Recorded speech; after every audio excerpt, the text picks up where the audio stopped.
Hello everyone. So in this video, we're going to be talking about antiderivatives and indefinite integrals. And I know I already touched on this a little bit, but essentially what an integral is, it's kind of going backwards in a way. Like you're getting your derivative function and converting it back into its original function. So I kind of want to dive into a lot more rules that we're going to be seeing as far as this is concerned. I know I've taught you guys how to use the calculator, but now let's see how we can do a lot of this without the calculator, which is what's mostly going to be expected of you on the AP exam. So I would love to take credit for this, but I can't. This was made by a teacher that's from some teacher that I follow on Facebook for calculus. And yeah, she did a fantastic job of organizing all of these different rules, which is on the third page of your notes. So, I highly recommend you sit down and really, try your best to understand what's going on. So here she kind of goes over like the different, basically some of the different properties of integrals, like the integral of 0 is going to just be a constant. The integral of just a number by itself is going to be the integral of a constant is going to be that constant times x, right? Because if you kind of think about it, if you take the derivative of a constant, you get 0. The derivative of a constant times x, well, it'll just end up being that constant. So, she has it broken up into like this column. Here's like integration, derivative rules. Here, like the kind of the similar same, integration rules. So obviously, like for example, like before, if we wanted to take the derivative of two terms added together, we just take the derivative of them separately and then add or subtract it. It's very similar here with a, with integration. If you have the integral of some expression plus or minus another expression, you could just take the integral of them separately. And then this is like I said in the previous video, this is the more common one that I would like for you guys to really get in the habit of doing. If you have a constant multiplied by an expression, or if there's something you can factor out, well, you can just take that constant outside and then ignore the constant, do your calculus integration, and then reintroduce the constant at the very end and multiply it at the end. Now, one of the more, this is as far as any rule that should be just automatic at some point in this class, kind of like with the power rule with derivatives. You know how we got the constant, brought it to the front, subtract 1. That's the most common one. For integration, on the other hand, you have to basically, do the reverse. If you have the integral of some x value or some polynomial raised to a power, what you're going to be doing is you're going to be adding 1 to the exponent and then dividing it by that number. So just to kind of give you a very simple example, if I took the integral of x to the 5th, for example, all I'm going to do is I'm going to add 1 to that exponent, x to the 6th, and then divide it by whatever that new number is, 6. All right, integral of x to the 8th dx, it'll be x to the 9th over 9. Very straightforward. This is the one rule that I feel like should be automatic for you guys. All right. Here again, when it comes to the trigonometric functions, I think it's just best to just think of like, the derivative of what gives me this.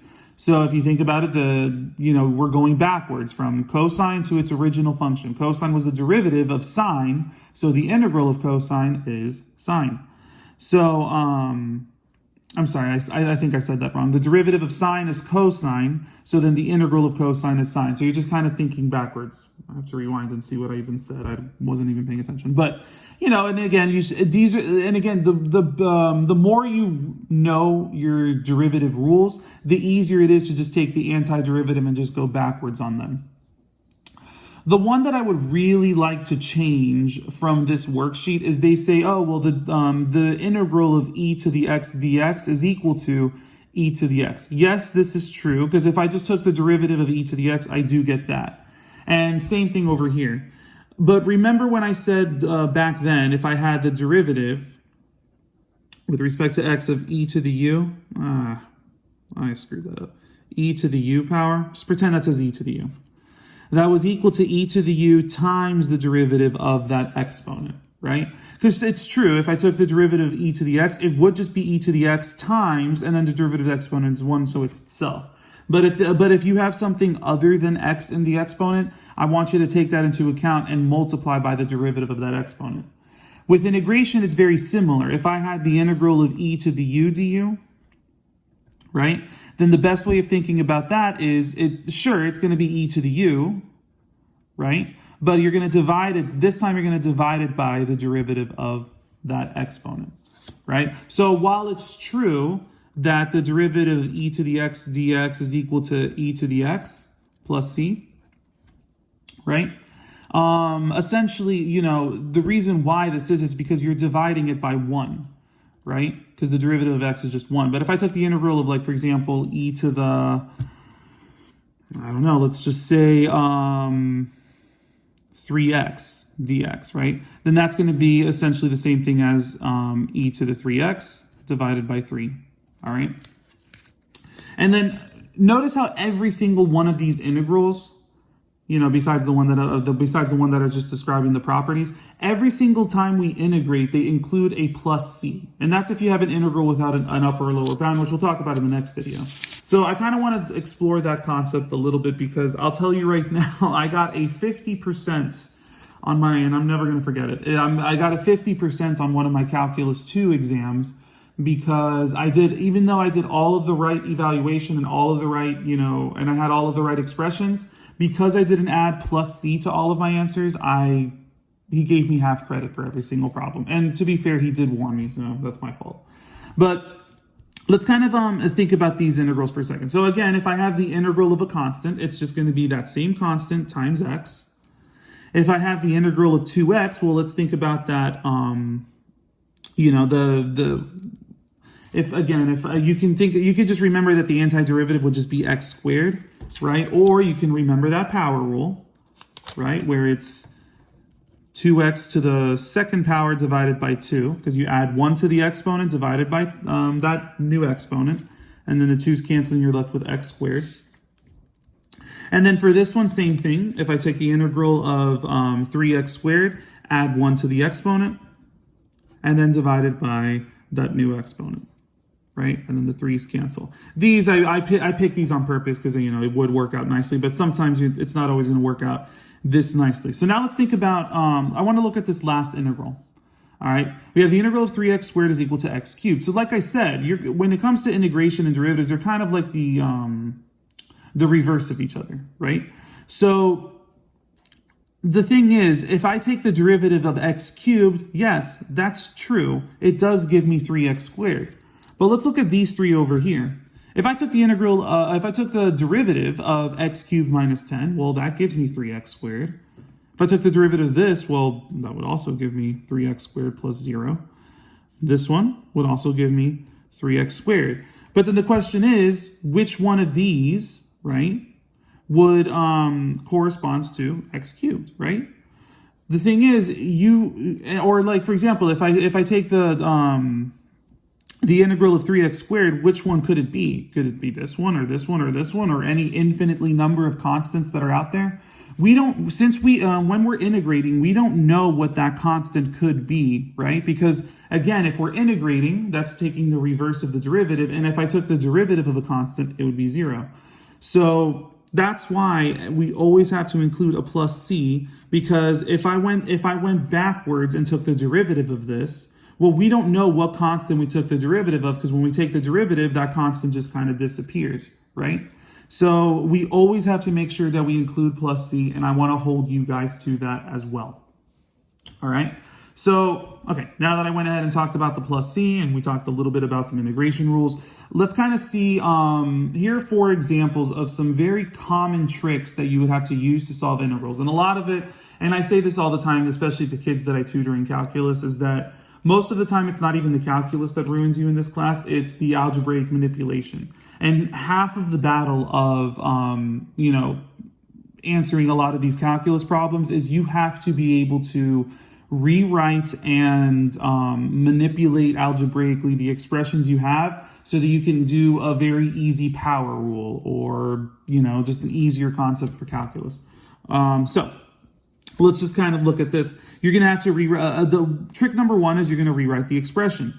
Obviously, this does not look like a fun integral to take, but if I simply just rewrote it as the integral of 5e to the t plus, and we should, you know, hopefully we remember our trig identities. The trig identity for 1 over cosine is secant. So 1 over cosine squared is just going to be secant squared of t dt. And now that we rewrote our expression, we can go ahead and easily take the integral of this. So the integral, and again, when you, whenever you have a constant, I mean, I'm not going to sit here.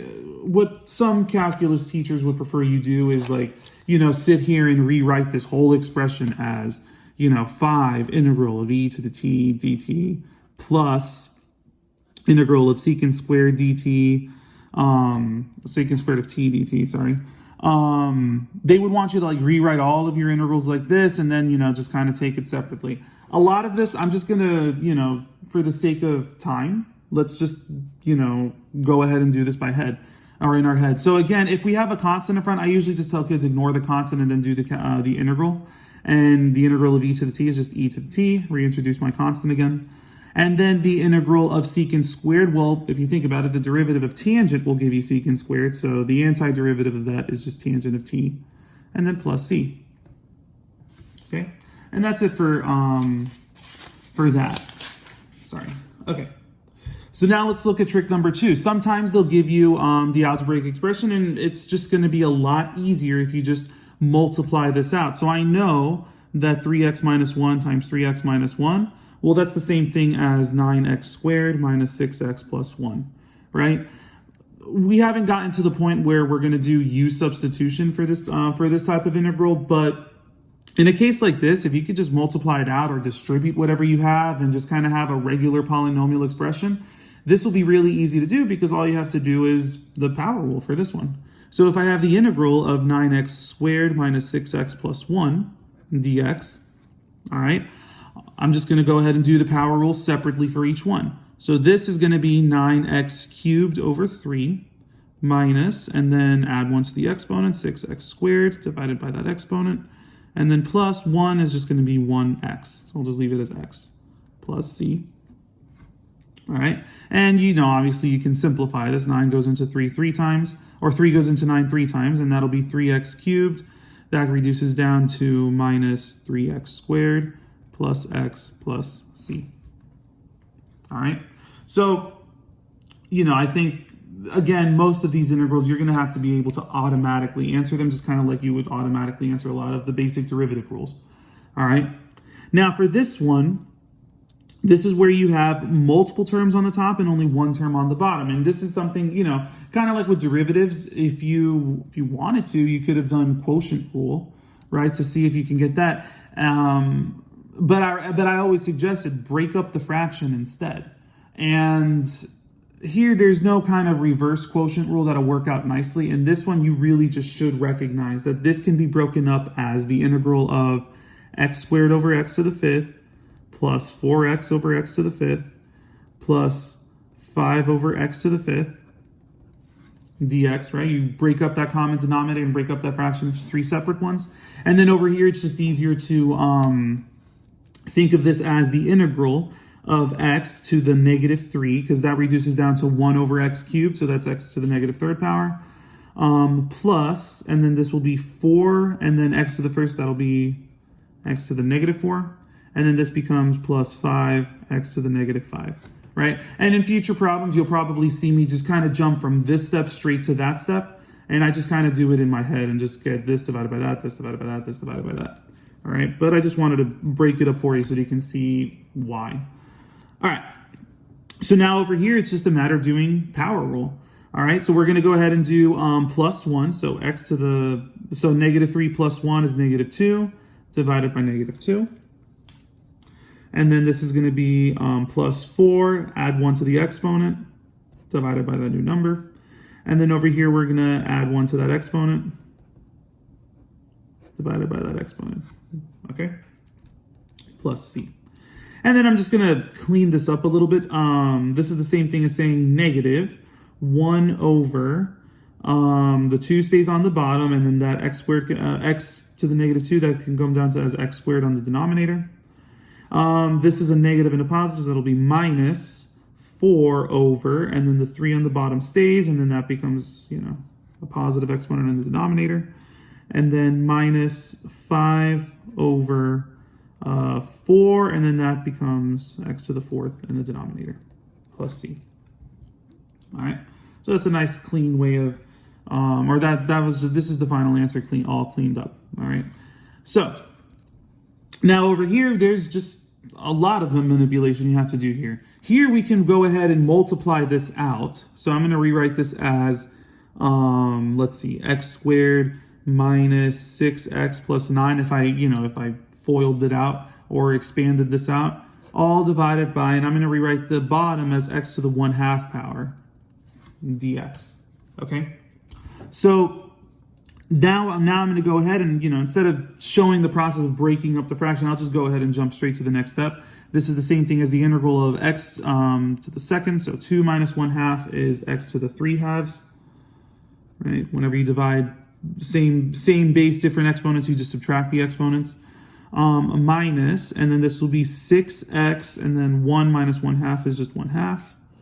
And then plus 9, and then essentially this, will just be 9x to the negative 1/2 dx. Okay, and then again, it's just a matter of doing power rule.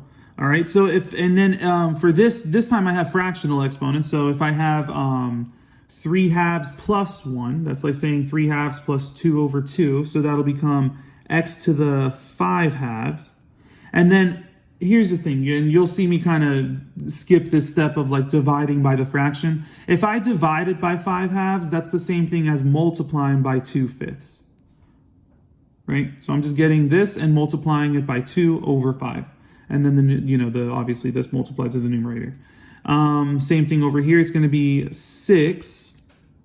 And then if I add 1 to that, that'll be 1/2 plus 2 over 2 is 3/2 divided by, and then I can essentially multiply this by times 2 over 3, right? Dividing by 3/2 is like multiplying by 2/3. And then plus, let's see, I have 9. If I add 1 to that exponent, that'll become x to the 1/2, and then divided by 1/2, or instead multiply by 2. All right, so that's a little bit sloppy right now, so let me clean that up. So I can think of this as like 2/5 x to the, plus c, don't forget that, to the 5/2, minus, and then 6 over 3 reduces down to 2, so 2 times 2 is just going to be 4, x to the 3/2, and then that's just going to be 18, x to the 1/2 plus c. All right, and I think that's a very reasonable answer to give them with just the fractional exponents. All right, so for these, I think this would be a good opportunity for you guys to kind of practice what to do. I even threw in a few trigonometric functions to see if you can kind of think about those. There is one that I want to do. This is probably the only one that I would want to work out with you guys in this video. And for the rest of them, just go ahead and look at the filled in notes and kind of, well, try it on your own and then look at the filled in notes. All right. So if I look at this video again, if I look at this problem, I can go ahead and divide out the fraction. So this is the same thing as the integral of, let's see, x cubed over x is just x squared. 2x over x is just going to be plus 2. Negative 4 over x. I'm going to leave this, instead of writing x to the negative 1 power, I'm going to leave this as minus 4 over x dx. There's a reason for that. This is one of those special integrals that, at the beginning, you're not going to recognize what to do, but the more you do these problems, the more you'll see it. So, again, I'm just going to do power rule. That's like x cubed over 3 plus 2x, right? And then over here, you have to remember the one rule, and you're gonna see this often. The integral of 1 over x is natural log of the absolute value of x. Why the absolute value? Because we want to ensure that whatever expression we put into this, it stays positive, because you can't take the natural log of a negative number. But if you ever see anything with just a single number divided by x, you have to be thinking natural log. So, like I said, I mean, most of the time I would do this in my head, but if you want to think about the integral of 4 over x dx, right? Like I said before, you can think of the constant outside of the integral, and that's like saying the integral of 1 over x dx, and that'll just be natural log of the absolute value of x plus c, and then the 4 gets reintroduced back into it. All right? You won't see me write it out like that every time. I'm just going to do it in my head. But that's the same thing as minus 4 natural log of the absolute value of x plus c. All right. So let's go to the next page of the notes. So now let's kind of get into a little bit more detail about the whole plus c, right? So here they gave us the derivative function and then they gave us an initial condition, okay? So we're gonna use this information to kind of figure out how to get that constant, all right? And this is done a lot in physics, well, at least higher level physics in college, or if you ever wanna do engineering. We need to understand what is that constant. So again, if they gave me the derivative of the function and they want me to find the original function, well, again, we would have to integrate this or take the antiderivative, which would be x cubed over 3. Hold on, I should write this as f of x. F of x is equal to x cubed over 3, 3x cubed over 3 minus 4x squared over 2, and then plus 2x, right? Plus c. And I'm just going to rewrite that as, so f of x is equal to 3's cancel, x cubed minus 2x squared plus 2x plus c. Okay, so now the thing is, if we want to know what that constant is, well, they gave us an initial condition. If they don't give you an initial condition, there's no way you can figure out what that c is.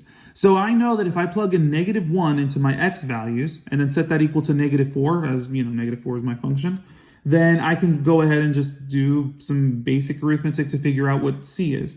So I'm going to plug in -4 in for x. So -4 is equal to, and then I plug in -1 into all of this. This will be -1 cubed is -1. -1 squared is 1 times -2 is -2. And then -1 times 2 is -2 plus c. Right? So then here I have -4 is equal to -5. If I added 5 to both sides, I get c is equal to 1. So now that I know what my constant is based off of this initial condition, I can go ahead and put that into my original function. And my official original function is x cubed minus 2x squared plus 2x plus 1. All right. These two I would want you to do on your own and just kind of look at my filled in notes for that. Or maybe what I could start doing is showing you guys at the end of the video. You can just pause. That way you don't have to go back into Canvas and look at it. Actually, I'm going to do that. So if I look at this one, I have f double prime. This time they gave me the second derivative equal to something, and then they gave me like 2 other initial conditions. So we're going to have to basically do this process twice, hence the larger box. So if I look at this, well, if I know that the second derivative of that, if I take the antiderivative or the first antiderivative or the first integral of this function, then that's just going to be 2x plus c. All right, and then I'll use this initial condition to find the first constant that I have. So I know that I can set 5 equal to 2 plugged into that, so 4 plus c, and then I get c is equal to 1. So now I know that my first derivative is equal to 2x plus 1. Now I'm going to do that again. If I go from my first derivative to my original function, then that'll essentially just be x squared plus x plus c, right? I should probably use a different constant. Maybe I'll do plus d. How about that? Because c we already established was 1, so I should come up with a different constant. Well, whatever. Even though in my notes I have c throughout. Oh. So x squared plus x plus d now. So now what I'm going to do is I'm going to go ahead and use this initial condition to plug into that. So I have 10 is equal to 2 squared is 4 plus 2 plus d, and then 6, and then 10 minus 6. Hopefully we know that that's equal to 4. All right, so then my final answer for my original function is x squared plus x plus, now we know, 4. All right. So here's a very conceptual question. And these are the types of questions that we really need to practice the most, because most of the FRQs that you'll see, I would say the multiple choice is really good about just giving you basic naked math derivatives. But when it comes to a lot of the free response, if you even just scroll through them, there is context in every single one. So not in every single one, but the vast majority of them have some kind of conceptual application of calculus. So if we read this, it says, an evergreen nursery usually sells a certain shrub after 6 years of growth and shaping. The growth rate during those 6 years is approximated by the differential equation, dh over dt is equal to 1.5t plus 5, where t is the time in years and h is the height in centimeters. The seedlings are 12 centimeters tall when planted at t equals 0. Find the value of the differential equation above when t equals 3 using correct units, and using correct units of measure, explain what this value represents in the context of this problem. So this first one is pretty straightforward. They just want you to plug in t and get dh over dt. So if I just do that, dh over dt is equal to 1.5 times 3 plus 5.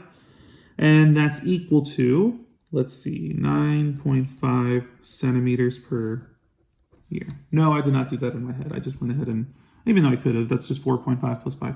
So essentially what this means is that 3 years after being planted, and this is where we kind of have to remember what the context is when you plug it into or what the context of a derivative is. So 3 years after being planted, the height is increasing, because again, this is representative of the derivative function, is increasing at a rate, remember derivatives is a rate of change, of 9.5 centimeters per year. All right. And now part B, that's where we're really going to apply what we've been doing in this class. It says in this section, find the equation for h of t, the height of the shrubs at any year t, then determine how all the shrubs are when they are sold. So again, remember dh over dt, this is representative of the derivative. So now what they're interested in knowing is what is the original function so that we can figure out what is the height. Okay, so this gives me the rate of the height, this gives me the actual height. And so, we kind of have to break this down a little bit. So first of all, they say, then determine how tall the shrubs are when they are sold. So now, this is where you have to go back and read the problem. When are they sold? They're sold after 6 years. So we know that we're essentially trying to find t equals 6 and h of 6. This is what we're ultimately trying to figure out as our final answer. Let's see, is there anything else that we need to know here? The other thing that we should probably figure out, well, let me go ahead and do the integration. So like I said, the integral of a derivative gives me that original function. So the integral of dh over dt will essentially give me the, I already have the dt right there, but this will go ahead and give me the h of t plus the constant. All right, so if I want to go ahead and take the integral of this, so the integral of 1.5 t plus 5 dt, right, that's going to be equal to, and if I go ahead and integrate this, that'll be 1.5 t squared over 2 plus 5t plus c, okay? So this gives me the original height function. So I'll just say 1.5 over 2. I should have just said 0.75, whatever. T squared plus 5t plus c. But the thing is, I can't plug in 6 into this function because I don't know what that constant is. So we gotta go ahead and figure out, okay, well, what is there any initial condition that they gave me? And that's where we have to read the problem. It says here, let's see if I can even find it. Oh, here it is. The seedlings are 12 centimeters tall when planted at t equals 0. So from the problem, we know that at t equals 0, then h of t is equal to 12, right? So if I think I would have just been better if I said h of 0 is equal to 12. So that's my initial condition that I can plug into this to go ahead and solve for c. So when I go ahead and do that, I'm going to have 12 into my h. So 12 is equal to, and this will be 0.75 times 0. I don't even know where I'm writing this because I know it's going to be 0, but whatever. Right? So those become 0 and c is equal to 12. So now I know that my original function, h of t, or for my height, is going to be 0.75 t squared plus 5t plus 12. All right? So now if I go ahead and plug in h of 6, I get 0.75 times 6 squared plus 5 times 6 plus 12. Luckily, I already worked this out and figured out that it's 69 centimeters. All right. And you didn't see any of that because I didn't even have it. But hopefully you were at least listening, and there it is. So here's what, like I said about 5 minutes ago, I think what I want to start to do is just kind of showing you guys through the video what the answers are to some of these ones that I didn't work out for. So if, again, at this point, if you want to pause the video and kind of work out those problems that I didn't do for you in the video, go ahead and work those out, and then I'll just go ahead and show you now. So from this front page, I didn't work out these 5 problems. Let's see if I can even find it. Oh, here you go. Here are the answers to those 5 problems. Okay.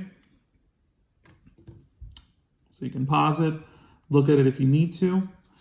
And then on the second page, these were the 2 problems that I didn't work out.